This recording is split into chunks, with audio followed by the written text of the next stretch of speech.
က်ရန်ဓမ္မဟောင်းကျမ်းစာတော်မြတ်မှာယေရမိနာဂတိကျမ်းအခန်းကြီး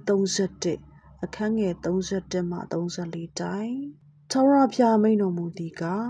ငါသည်ဤလူမျိုး၏ဘိုးဘေးတို့ကိုလက်ဆွဲ၍အဲဂုတ္တုပြည်မှဆောင်သွားသောအခါ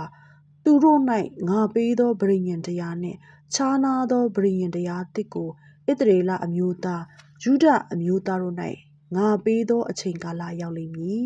။အရင်ငါပေးဘူးသောပဋိညာဉ်တရားကိုသူတို့သည်ဖျက်၍ငါသည်လည်းသူတို့ကိုယွန်ရှာ၏။နောက်ကာလအခါဣသရေလအမျိုးသားတို့၌ငါပေးအံ့သောပဋိညာဉ်တရားဟုမူကား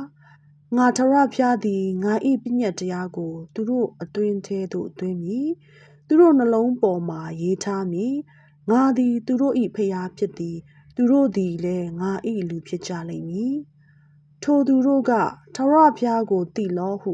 အမျိုးသားချင်းညီအကိုအချင်းချင်းတယောက်ကိုတယောက်ဆုံးမဩဝါဒမပေးရကြ။ကြောင်းမူကားအငယ်ဆုံးသောသူမှစ၍အကြီးဆုံးသောသူတိုင်အောင်ထိုသူအပေါင်းတို့သည်ငါကိုသိကြလိမ့်မည်။ထိုအခါငါသည်သူတို့အပြစ်များကိုသီးခံမည်။သူတို့ပြုသောဒုစရိုက်များကိုမအောက်မေ့ဘဲနေမည်ဟုထာဝရဘုရားမိန့်တော်မူ၏။ဒီကားထာဝရဘုရား၏နှုတ်ကပတ်တော်ပေတည်း။ဖတ်ရန်သမသစ်ကျမ်းစာတော်မြတ်မှာဟေဗြဲဩဝါဒစာအခန်းကြီး8အခန်းငယ်8မှ73ပထမပဋိညာဉ်တရားကိုထာဝရဘုရားသည်အပြစ်တင်၍မိန့်တော်မူသည်ကားငါသည်ဤလူမျိုး၏ဘိုးဘေးတို့ကိုလက်ဆွဲ၍အဲဂုတ္တုပြည်မှဆောင်သွားသောအခါသူတို့၌ငါပေးသောပဋိညာဉ်တရားနှင့်ခြားနားသောပဋိညာဉ်တရားသစ်ကိုဣသရေလအမျိုးသားယုဒအမျိုးသားတို့၌ငါပေးသောအချိန်ကာလရောက်လိမ့်မည်။အရင်ငါပေးဘူးသောပဋိညာဉ်တရား၌သူတို့သည်မတည်ကြငါသည်လည်းသူတို့ကိုမကြည့်ရှုမပြုစုဘဲနေ၏။နောက်ကာလအခါဣသရေလအမျိုးသားတို့၌ငါပေးအံ့သောပဋိညာဉ်တရားဟုမူကား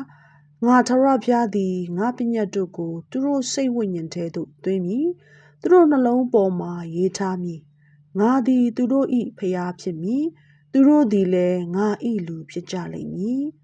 ထိုသူတို့ကထာဝရဘုရားကိုသိလောဟုအမျိုးသားချင်းညီအကိုတယောက်ချင်းတယောက်ကိုတယောက်ဆုံးမဩဝါဒမပေးရကြ။အကြောင်းမူကား